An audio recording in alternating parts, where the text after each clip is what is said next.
Hello all my dear friends. Do you know whatever we do in our life throughout a day is known as routine. So in this video my motive is to help you to understand the present indefinite tense. It is a tense in which the work is done in the present time. In this video you would better understand this tense by a sample of daily routine, and I have brought my daily routine for you. Let's start. I get up early in the morning, then I perform morning ablutions. Thereafter, I go out for a walk and do exercise. On coming back, I take bath, get dressed up for school. Also, I take the breakfast. Boarding the school bus, I reach the school at 8 a.m. There, I take part in the assembly first. Then, I attend the first lecture of the day. On the conclusion of 3 lectures, the recess break begins. In that break, I take a few snacks. Thereafter, I attend the remaining classes.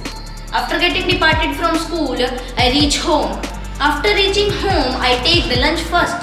Then I take a nap. After taking siesta, I do the homework given.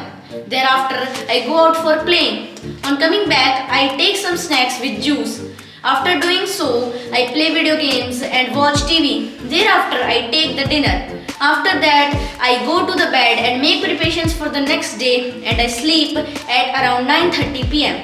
That's all about my daily routine. Thank you friends. Jai Hind, Jai Bharat.